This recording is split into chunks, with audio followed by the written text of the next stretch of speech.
Hello, so welcome to Aspire Education. So today we have got Dr. Prakash Gupta with us. So he'll be discussing about the psychiatry pathway. As you know, we were receiving so many messages and emails regarding what will be the best possible way to enter into psychiatry and what's the easiest, toughest way, and what would be the best for that particular person. Because there are lots of, say, consultant or a specialist, they are interested in doing psychiatry when they come from different countries. So what will be the pathway they should choose? So here Dr. Prakash will simplify all the things. And if you have got any questions, please just write it down and we'll be able to answer most of your questions. All right. So Dr. Prakash. Right. Thank you, Dr. Ankar, for this opportunity.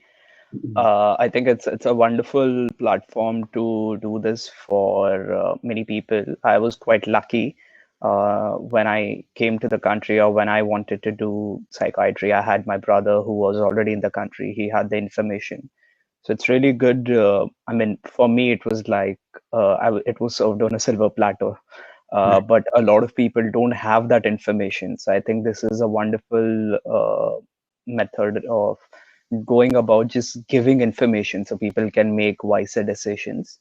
So thank you for the opportunity. And right, so about me, well, shall we just start off? Yeah.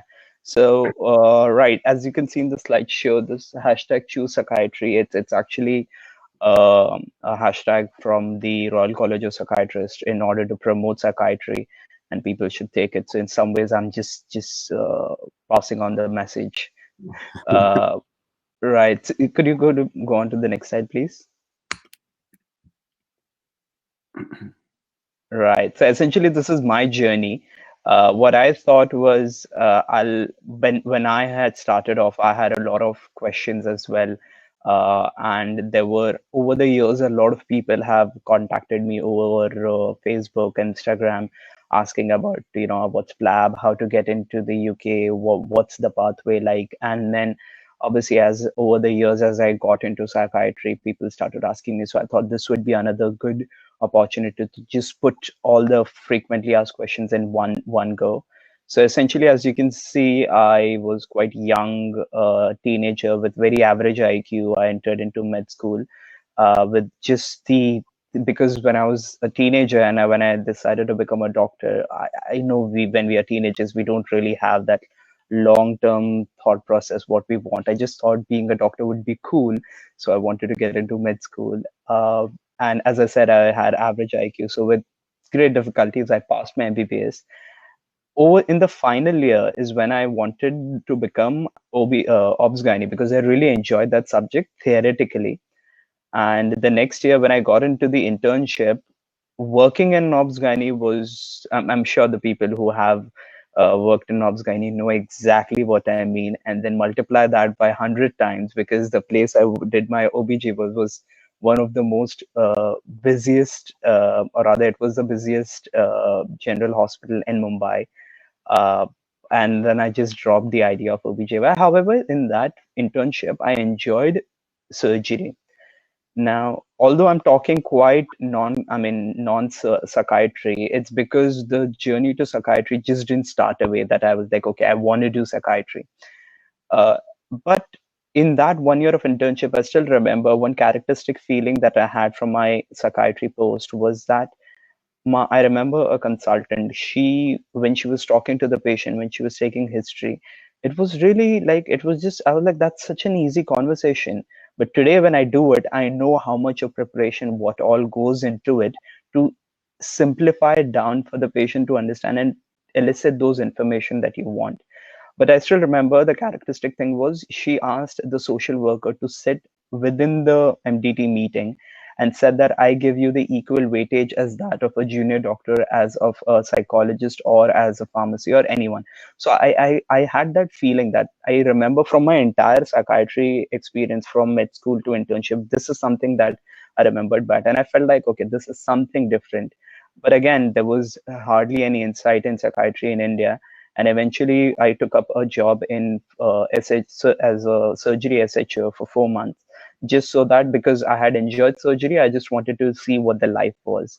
Now, this internship year was one of the best years of my life, simply because As my work life balance, I loved dancing.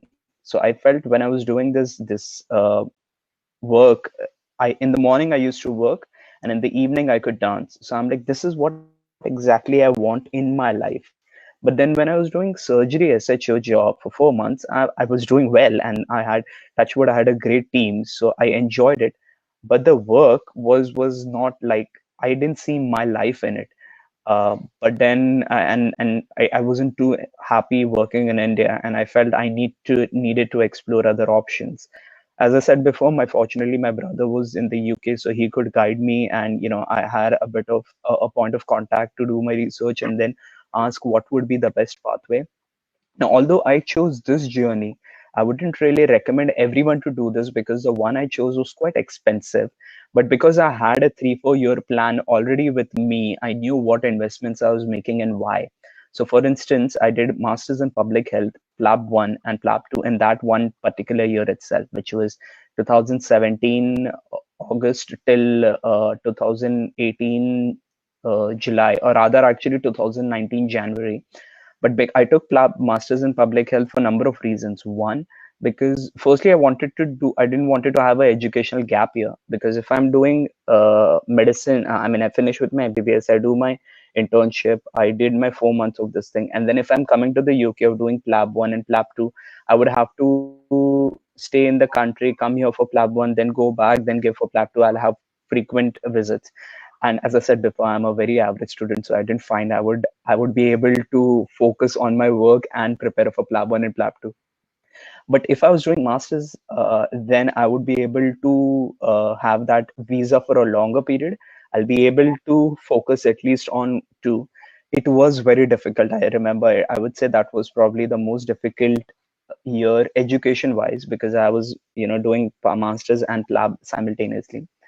uh, Fortunately, I passed my MPH PLAB 1 and PLAB 2 in that particular year itself, and in first go. So although I had a visa for like 16 months, I was able to finish my PLAB 1 and PLAB 2 in like probably 6 months, and I still had like good 6 months with me in my hand. In that period of time, again, thanks to my brother, I got a clinical attachment in psychiatry. Again, the reason why I went ahead with psychiatry was because, again, going back to what I had said, the work-life balance, and the options were probably GP or psychiatry. And I chose psychiatry, or I thought of psychiatry, because if I would have taken up GP, again, as an IMG, I'm not too sure for how long I'm going to be in this country. The fear of always, and in that phase when you're making the decision, you're not too sure. So I felt, if for any reason, if I have to come back to India, if I take up GP, is there any career progression? With psychiatry would be different. If I'm here for 6 years, I will be psychiatrist wherever I go.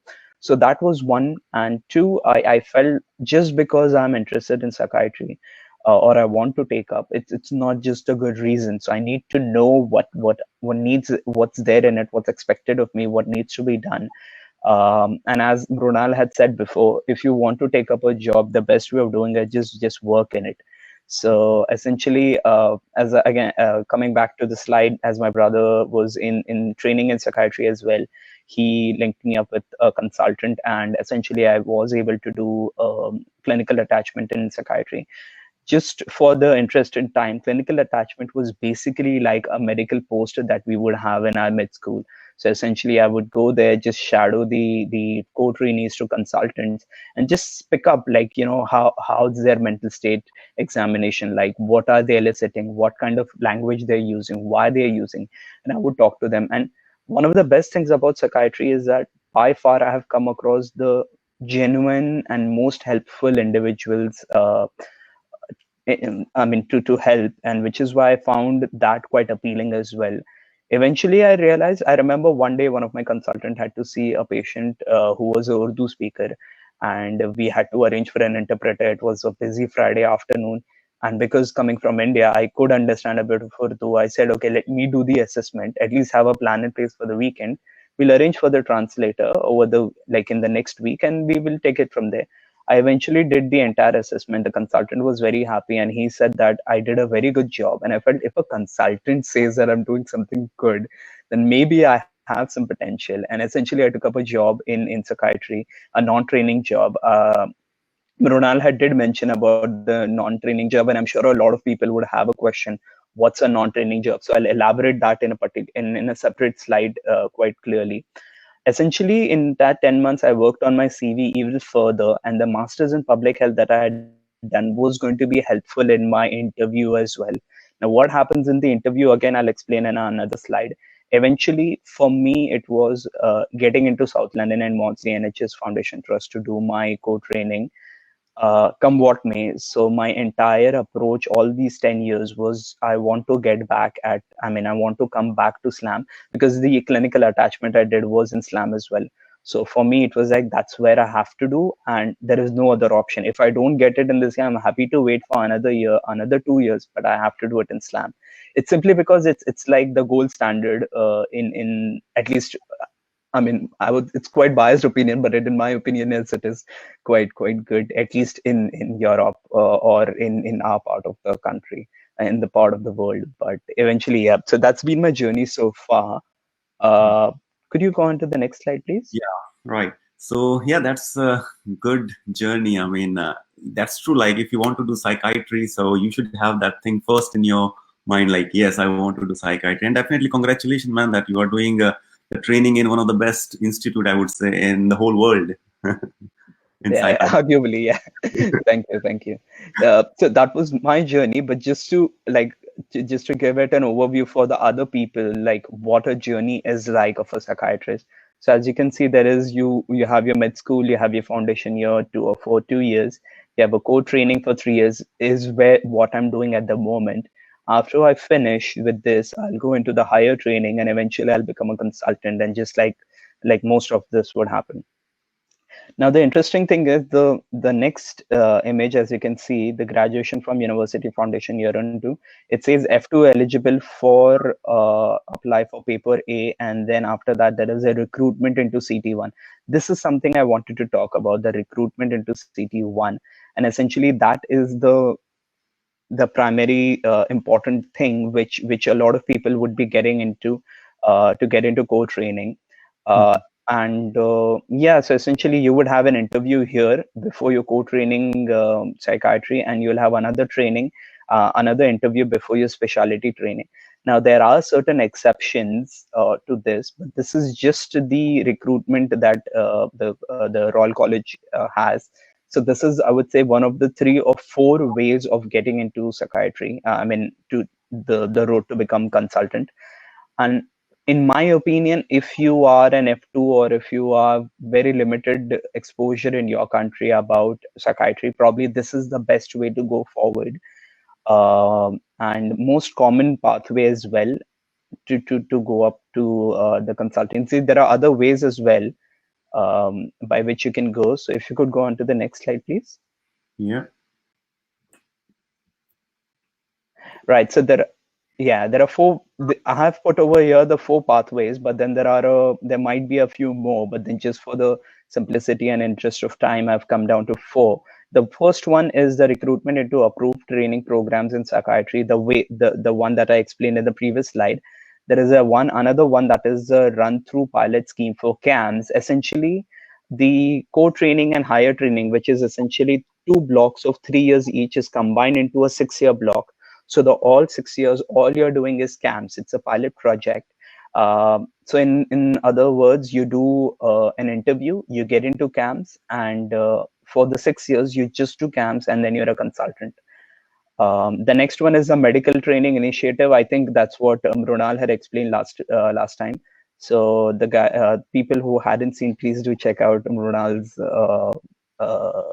pathway to psychiatry as well. That was quite interesting. And there is another one, I think there is a career in academic medicine. So that's another way of doing it. I think even he's doing sort of the academic as well, which is like out of 5 days that you'll be working, or rather 5 into 10, so 10 sessions that you'll be working, you'll have some protective time just for research. So again, it depends like what's been your background. If you are quite research heavy, then that is something to consider. If you have some experience in psychiatry, or if you are already you finished with your residency, or you're a consultant in your country in psychiatry, probably medical training initiative would be a better option. or simply going to the website. I mean, in this slideshow, the last one is the Royal College. So that could be the one to just go to, to find a lot. But anyway, just for the simplicity and just to cover most of the questions of most people would have, we'll go on to the next slide, please. Yeah. For the recruitment into approved training program, and this is the national recruitment timetable. Now, although if you can see, there are two images. Actually, these two images are of two different year and of two different specialty. The first one is actually of the GP, whereas the second one is of the psychiatry. As you can see, the second one over on top, it says CT1 psychiatry recruitment timetable, Feb 2020 intake, round 2 re-advert. So that is actually for psychiatry, and for like round 1, it's pretty much the same thing. But I found this one the better one, but this is for the GP, so I got it. In simple words, what I'm trying to say is that August 2020, that's the intake 1, that's the round 1. Now, this advert, essentially what it means is on October 30th, 2019, this advertisement will start coming up. And you need to make a profile on Oriel website, and then, they will send you the advertisement, and everyone would know about it. You can apply from 7th November till 20th November in this. After this, you will get shortlisted. And once you're shortlisted, you are everything is done through. There is something called as MSRA. I'll explain that in the next slide. There is a MSRA window. MSRA is basically multi-specialty recruitment assessment. Earlier, this exam was just for GP, but then there were 8 other specialties, or rather 8 specialties in total, that have come together via this exam. I'll explain that in the next one, but essentially, if you want to do something like neurology, pediatrics, psychiatry, GP, I think I mentioned radiology, but if not, then that, and a few others. So if you want to do any of these specialty, you will have to go via MSRA. After that, invitation selection center expected by so and so. Selection center interview windows. After long list, you will have this. Selection center interview would be when you have to go to that place to give that interview. I'll explain that again in the next slide. You have the first offers, and you get this. If you want to hold it, you have this particular time, because there might be an upgrade that might happen. Again, I'll explain that in the next slide. And the deadline is such a particular date. Now, after this, essentially, the reason I put this pictures is because you have this process. This process repeats 3 times in a calendar year, so, or an academic year. August 2020, you start off. They finish it in March 2020. So if you see, it starts in October, it finishes in March. Let's suppose there are 100 seats, okay, in psychiatry, and after round 1, 80 of them get filled up, okay, and then whatever 20 are left, that goes in re-advert of round 1. So this process starts again after March, and this process ends in probably May or June-ish, but you will start in August itself. So I repeat, the first intake would be from August, it finishes in March. The second re-advert of round 1 itself will start in April, will finish in June.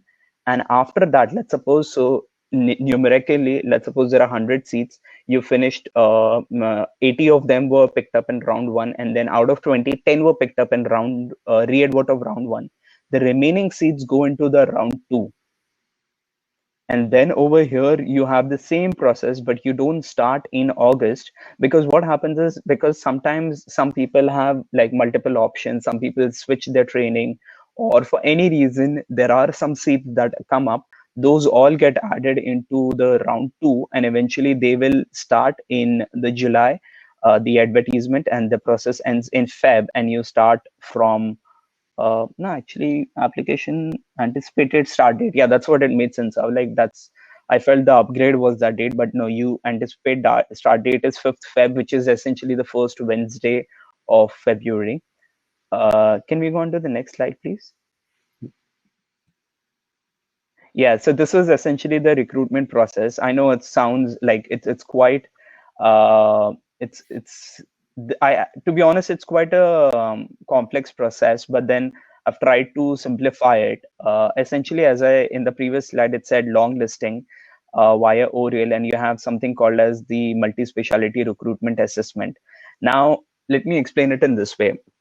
So the recruitment process, the way it works is you go to the Health Education England, and you tell them, listen, I want to do training in psychiatry, and they are like, okay, fine, we will, this is our schedule, this is how we'll be working, and this is how you're gonna progress in your career.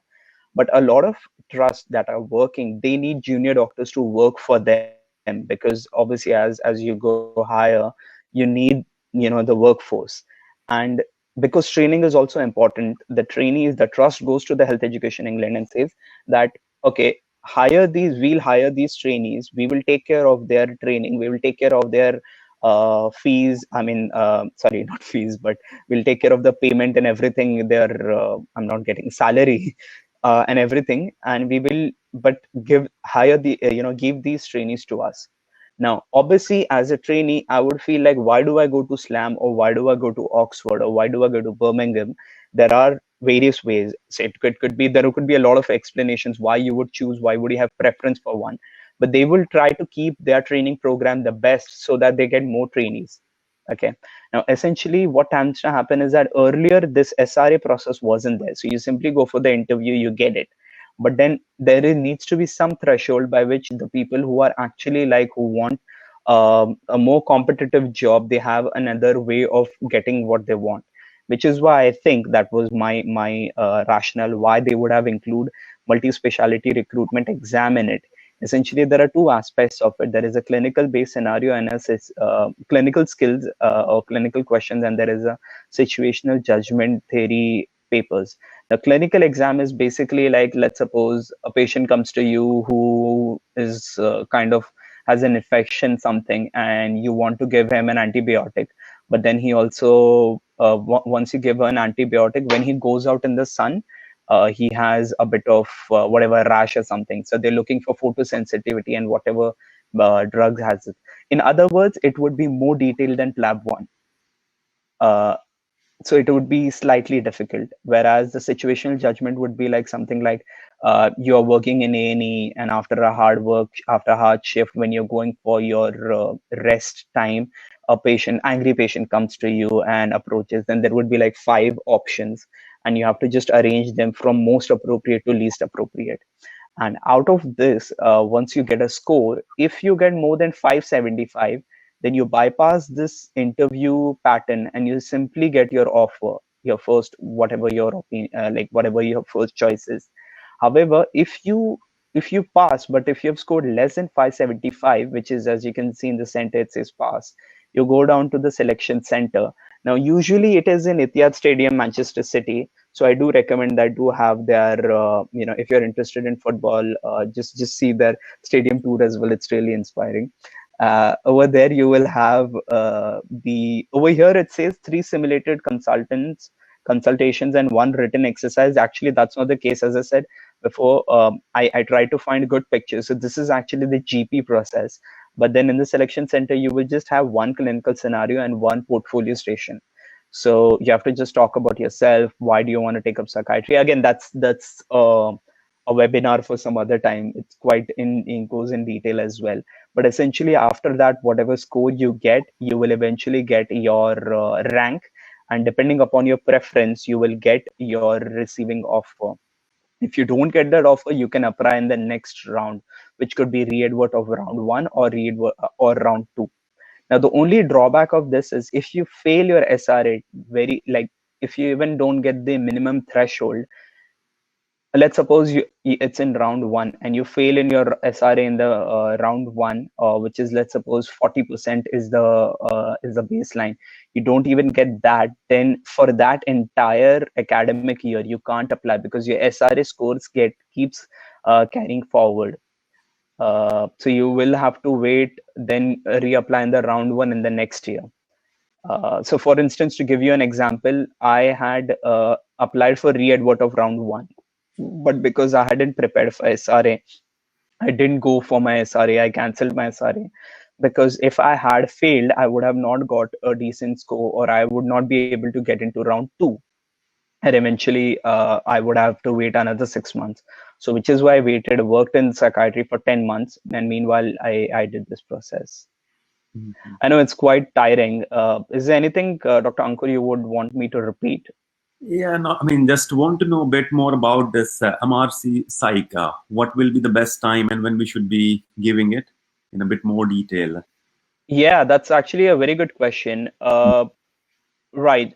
Uh, in a simplistic answer, I would say it's not an easy exam. So if you have experience in psychiatry, then please do give it. The benefit, what I can think of, is if you're, let's suppose there are two things: either you're into psychiatry or you're not into psychiatry. If you're coming to the country and you haven't done much, but when you go to the selection center in your portfolio, if you say I've already done my MRC Psych Part A, but you don't even have any research or anything else, that still it's quite weightage. There's a lot of weightage simply because all the other people would be getting into training, preparing for the exam, then giving it, but you are already quite ahead in that journey. So even if you like, in simple words, if I'm a average trainee, I mean average candidate, I don't have any anything on my CV, like I don't have any research, any quality improvement projects, any work experience in psychiatry, but I said, listen, I've done my exam, they would know, okay, this exam is quite difficult, you have done that, so it's quite good. But what would be the best time? Any time is the best time, simply because in the 3 years time you have to give this exam somehow. On the other hand, you need to make a decision because it's quite difficult. I am myself giving that exam, and I know it is quite difficult. On the other hand, I would also encourage that it's not easy, so you might take a couple of attempts. So the first sooner you give your first attempt, the sooner you will realize how to prepare, what is to do for it, and go ahead. As I said, I'm already preparing for it, so in future I might give a bit, like this webinar, as to how I approached and what are the other ways of approaching it. So probably that would be helpful for other people. So essentially, like, share, subscribe.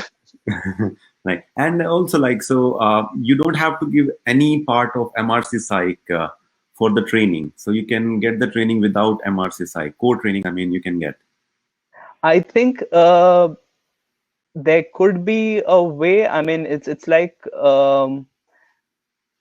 what I understand is, in order to get the MRC Psych degree, or in order to get registered into the members of Royal College of Psychiatrists, you have to give part 1, part B, Mm. part A, part B, and CASC exam, and then you get registered.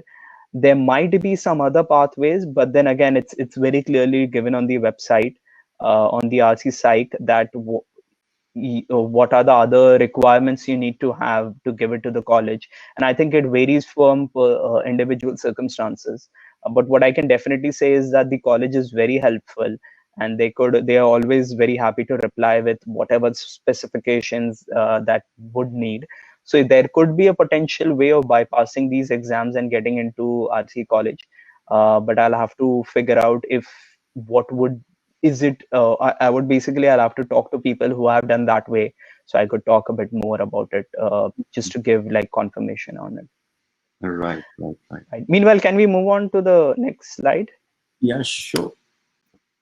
Right. Essentially, it's towards the end as to the advantages of taking up psychiatry, as to if people are contemplating whether they want to take up psychiatry or not. I think this might appeal to them. As I said, the first thing, that the work-life balance is really good. Uh, when I'm working 9 to 5, I am working 9 to 5. I'm on call, I'm on call. But once I'm on call, as Mrunal had said the other day as well, your work will not call you at home.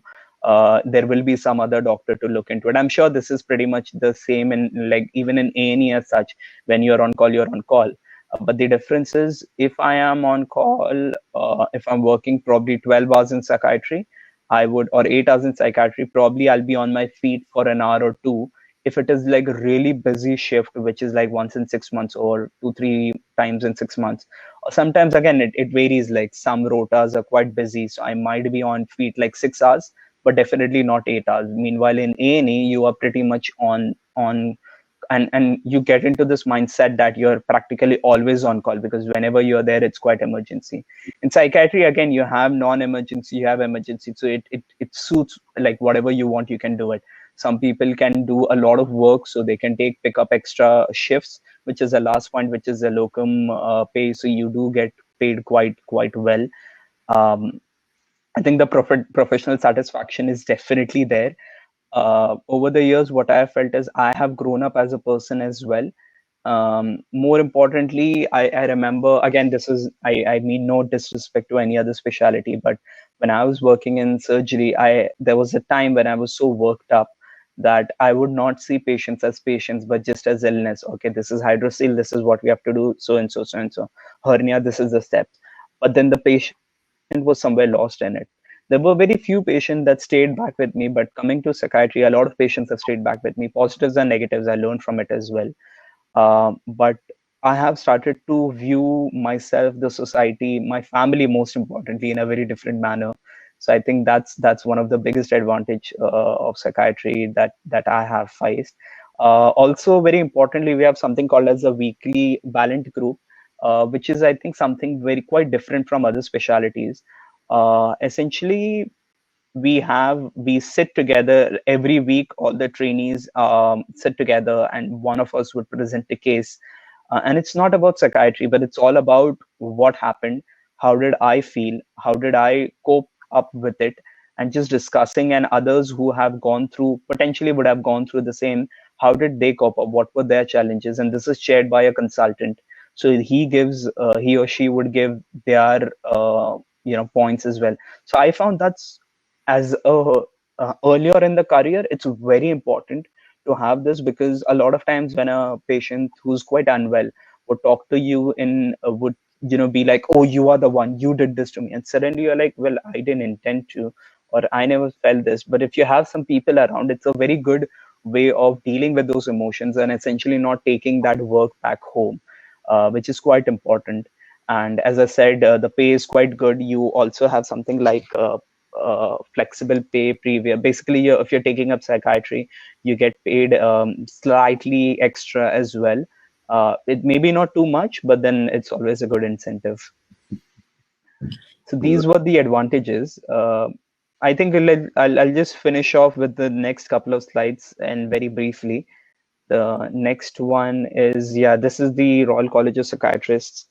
They are responsible for education and training. Pretty much of what I have said, most of it would be on their website, and a lot of it's quite given in a very easy, digestible manner. And yeah, could we go on to the next one, please? For instance, these are the two links that I found very helpful, that I think one should go through. Tips for doctors seeking attachment and the working and training in NHS. A guide for international medical graduates. I have tried to do something on those lines. I did read it. It was slightly dry, but I would say it's in your own time. You can read through it. I tried to make this session quite peppy and a bit lively. Hope that worked. But essentially, this is what I would say is a very brief overview of the pathway to psychiatry. Uh, right. Right, So that this is where I would open for questions. And Dr. Ankur, if you think I should clarify anything other. yeah, no, that was a really really good session. And if you can just tell something a bit briefly about community psychiatry. I mean, what's this something like in the hospital, in the Right. community, and what's like a slight difference between these things? True. That's actually a very good question. Firstly, so people who don't know about what psychiatry, so essentially in India, or rather in a lot of countries, the way it works is the consultant, or rather, once you become a consultant, you are responsible for this one particular area. uh, like the patient is in under your care, that's it. You decide whether the patient needs to come into the hospital, or you can manage in the community. Now, like most specialities, what we tend to do is that the more the patients stay in their home, the better it is. If we can provide the care to them in that setting, that's the best. So we could, let's suppose, a patient who is unwell, but then can come to you. Yes, we will keep them in a community setting. So just like a OPD appointment is how it would work. If the patient can stay in the home but needs us to go into their home, that's fine. We still have something like a home treatment team. Essentially, the nurses, doctors would do home visits and provide them care in their own setting. But if the risks are high, the home treatment team cannot manage it, the community team feels that it needs an inpatient admission, then the patient, essentially the threshold is quite high for the patient to come in, because there are a lot of bed pressures and a lot of things in the past. So essentially you have inpatient. Now over the years, because especially in the UK, especially I would say in England for that matter, and for a lot of specialty jobs, for instance like general adult, forensics. Again, in forensics, it's quite debatable. But anyway, just to give an example about general adult, because there is so much of work pressure and so much of diversity of the services coming up, you have a inpatient consultant, you have a outpatient consultant, you have different consultants for different jobs. And essentially, once the patient, let's suppose, to give you an example, let's suppose a patient is on something called as clozapine, which essentially needs, which is a wonderful drug, but quite safe, but then it requires a bit of monitoring. For that, the patient is not taking in the community, not engaging with the services, needs admission, and patient comes and we retitrate clozapine, we bring it back to the treatable dose or the effective dose. Once the patient has a adequate mental state, as a stable mental state, we invite the community team into the ward round. They see the care coordinator, which is usually a nurse, sees the patient, gives a contact that, okay, with the next 7 days, we'll see you, and the patient is discharged. Now, in, let's suppose a learning disability job, which is or a learning disability specialty in psychiatry, still because it's quite highly specialized, there are certain uh, areas wherein the consultant looks after both the general, the community, as well as the inpatient.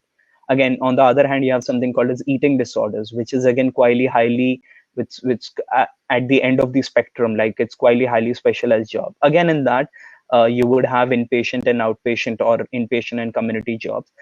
As a trainee, that's like at the consultant level. At the basic level, as a trainee, I would say you have different challenges in inpatient, you have different challenges in community. It's all about doing those jobs and then getting a flavor from it and understanding what is expected from you, which is why coming to which is what something I wanted to answer when I saw Mrunal's interview last week as well, that the advantage of doing a non-training job. So as we had seen the recruitment process, that if you have 100 jobs, out of which 80 of them are picked up in round one, some of them are picked up in round two, and a re-advert of round two, and some are picked up in round two, then there are some jobs left. Let's suppose 5 jobs left in 100 seats. um, so what Health Education England says is that these, ideally someone should have been doing that job, but because there is no one who has picked it up, it's for you to advertise it and pick up, get anyone to work for it. So essentially, let's suppose I worked in Hertfordshire. To give you an example, I worked in Hertfordshire before getting into training. Similar thing would have happened that year, that there were some vacant seats. So they advertised, and then I went and told them, listen, I'm interested in psychiatry. Could I work? They're like, you're happy to work. They treated me just like a trainee. So I was a locum appointed service CT1. So I had everything like a trainee, but I didn't have the pressures of training, which essentially is that when you get into core training, you will have a certain pressures. As I mentioned about this job, there will be certain expectations from you in inpatient, there would be certain expectation in outpatient. And you will, if you're not having an insight in psychiatry, you will take time to learn. And then before you realize, you have exams. When you attempt for it, you might not pass in the first attempt. You might take another one. As an IMG, again, coming to a new country, those cultural, again, there is a way in migration also, what stage you are in, that a lot of processes there. So eventually it's advisable, take up a non-training job, understands the psychopathology, the pharmacology, the social aspects of psychiatry of the country, settle down, get into training. There is no hard and fast rule that you need to finish it as soon as possible. And is it possible, like, for example, if you are in the non-training post, can we become a consultant without doing the training post? I think there would be certain ways of doing it. Again, I think it comes down to individual merit. Obviously, if I have zero experience, I've done nothing, and if I go to Royal College and say, like, listen, I want to do consultant, they'll be like, these are the pathway, take it up. But on the other hand, if I am, like, I know a few people who in Hertfordshire, when I was working, there was this one guy. He was from Nigeria. He was a consultant in his country in psychiatry, but over here he found that this co-training, the recruitment pathway that we just explained, he found that to be more appealing to his standard. So he chose that, and more often than not, this would be the pathway. But I'm not denying that there might not be an alternative, because to be honest, if I think from college's point of view, there is quite a deficiency of consultants regardless. So there would be certain ways, and colleges are trying to find different pathways anyway, so that they can bring in more workforce for them. So eventually, to answer that question simply, if you have the credentials that would, as Mrunal was saying the other day, it's like the tick box exercise. So if you have the checklist, if you have fulfilled it, do contact the Royal College. As I said before, they're very helpful, and they can tell you what other paperwork you need to fill in, and are you eligible or whatnot. So that is definitely a possibility as well. Okay. And we have got one question, like in terms of psychiatry scope, what is the difference between GP with interest in psychiatry and psychiatry specialty? That's actually a very good question, and it's quite ironic because currently the job that I'm doing, I have a GP trainee who's doing the as I mean, essentially when you're doing GP training, you will have a post in psychiatry as well. You could take up a job in psychiatry as well, because when you're doing GP, yes, you will have different caseload of patients, and one of it could be mental health. So having training in psychiatry is always helpful. Coming back to the question, the trainee, like one of my colleague who's working, she is very good in psychiatry, and the consultant really has gone out of his way to find out certain pathway that if she wants to come into psychiatry, then what needs to be done. Again, as I said before, it's just a checklist. You need to fulfill that, and then they can look into it. So in simple words, you do your GP training, and if you have interest in psychiatry, you can do it.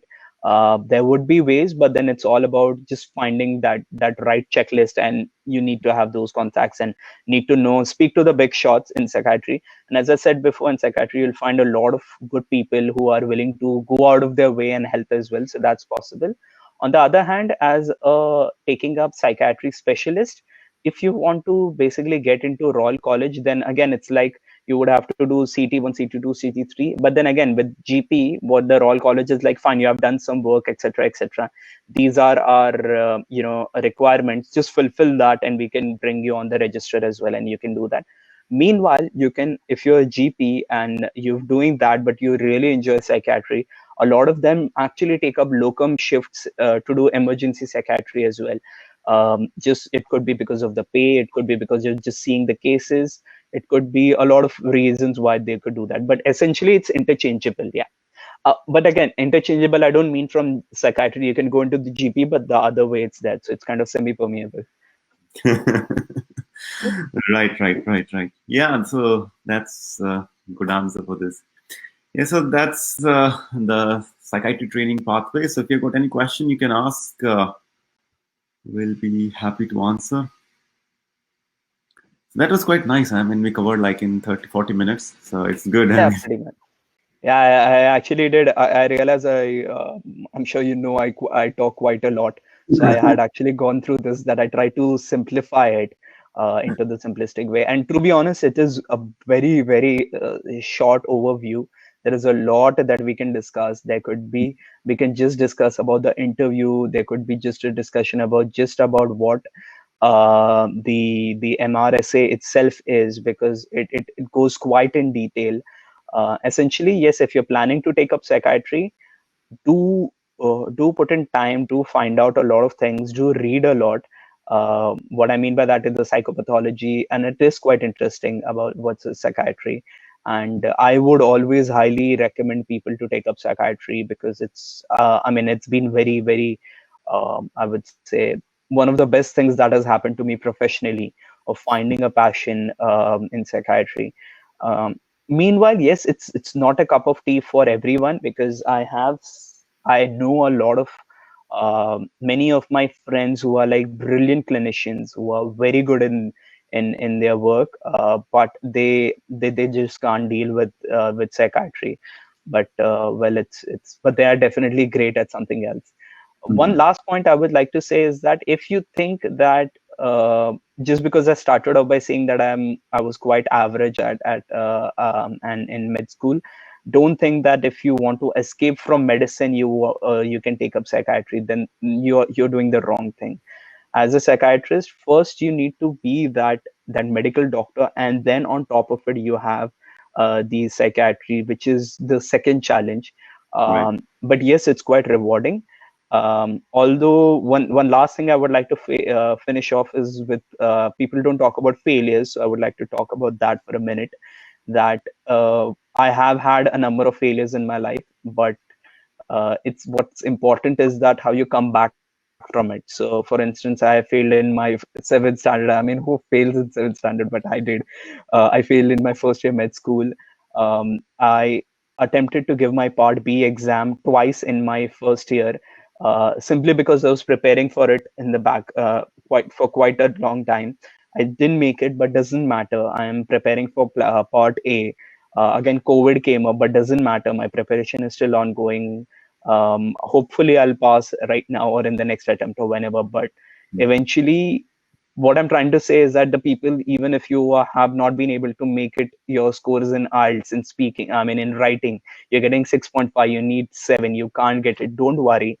It takes time, but think of the long term, that you will make it, and whatever you're putting in, it's all in investment.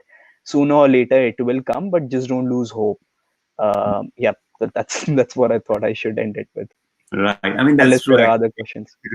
Instead, I think the toughest exam that most of the IMG come across is, I think, IELTS, as you got to. Exactly, I completely agree.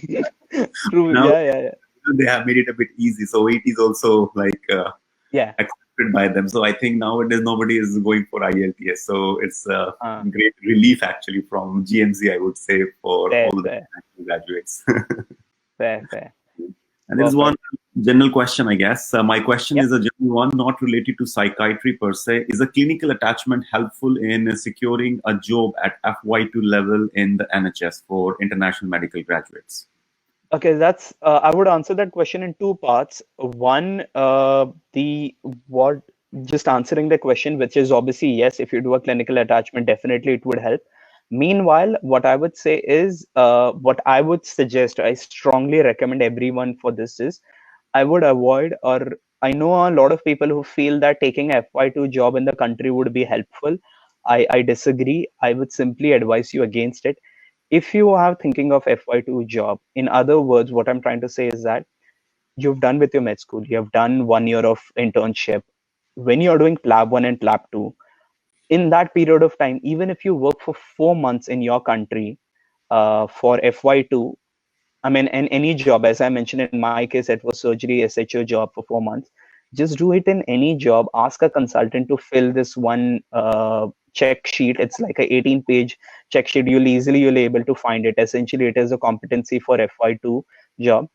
Eventually, what I'm trying to say is, by the time you get your GMC, by the time you come into the country, you've already done with your F2 job, and you come here and you start at a CT1 level. Now, what the difference is, you will be working your job as a consultant or as a anyone in the medical field. Nobody cares if you're a CT1 or F2 to FY2. Your job is going to remain pretty much the same, but for that you'll be getting quite highly paid. Hmm. Second, let's suppose you're interested in pediatrics. You worked in your country for 4 months in pediatrics. You come here, you've got your FI2 competency. You're working as a LAS, and you're getting more experience.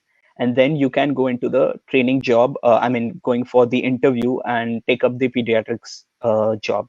On the other hand, if you are thinking like, let's suppose I'm done with my internship, I've done with my PLAB 1, PLAB 2, I've got the GMC, I've come here, I'm working as a F2. On the other hand, you're working as 4 months, but over here you'll be doing that one entire year. So you are that 8 months, you're saving on that, and you can do that 8 months as a co-trainee or as a non-trainee job, and then you get more pay, you career progression is more, your experience is more. But if you're confused that, do I want to take up I don't know if I want to take up medicine, or I want to take up, let's suppose, surgery, so I'm taking FY2 to get that exposure. I To be honest, it's going to be very difficult, because if you think I'll come here and make up my mind, it is going to be like simply, I'm telling you very honestly, it's going to be difficult because there is a lot in the background. You'll have to move to a new country, understanding how system works, what you have to do. So no matter what job you're going to take, it is going to be difficult. So in simple words, whatever jobs you want to do it in your country. At least there is a familiarity, there is something. And don't think that if I'm working in one job and I'll be applying in some other job, it is going to be like, oh, you haven't made your mind or something. Everything is going to be helpful. You have the career progression is going to be there. But yeah, in order to answer the question, yes, clinical attachment will help. But I would say that do your FY2 into your country and then come here for a non-training job. Yeah, I mean, that was a question like asking somebody a clinical attachment. I think it's helpful anytime if you do something in the same field. Absolutely, absolutely. Yeah. So anybody? And the simplest way of finding clinical, Yeah. simplest way of finding clinical attachment is that just to go onto the websites and find what consultants are there, who's responsible for the clinical attachment. Sorry, avoid going to the HR because I haven't come across many people giving a good response to the HR that they would have replied. But yes, they would have certain consultants who are quite interested in clinical attachment and usually look into it. So find those things. So eventually I would say, and obviously they don't need you, you need them. So it would be very difficult. So if you like reach out to 300 trusts, probably three of them will reply back to you. And probably one of them you will be able to get the clinical attachment. Or if you have so any consultant who's already in the country, then could then via just knowing you can get it. I know one of my friends said that she wanted to do she wanted to do clinical attachment in gastro, and she met this consultant via one of the like that cultural meet, and then she was able to do gastro clinical attachment. So you need to flap your wings, flap your legs, you might find something. Right. And there is another thing. I am at a crossroad between GP and psychiatry. I'm even planning to do non-training jobs in psychiatry to get experience, even though I don't have any psychiatric background. So, I mean, the person is asking for some advice, if we can give it to him. Yeah, I mean, absolutely. I think the answer is in the question itself. I think what she needs, what he or she is looking is for reassurance, because it's a very wise decision that you are not sure whether GP or psychiatry. You are taking a non-training job in psychiatry. So I think it's quite a wise decision to make already. And also, what will happen is that once you start working as a non-trainee, you will at least see the other side of the system. Like, because you will have to engage a lot with the GP, you'll have to refer patients, you'll have to ask for GP summaries. So there would be some interaction, and then you will have like a period of time where you can assess your interaction or your enjoyment in psychiatry. If that doesn't work, then again, of GP as well. So yeah, basically a very, very good decision. So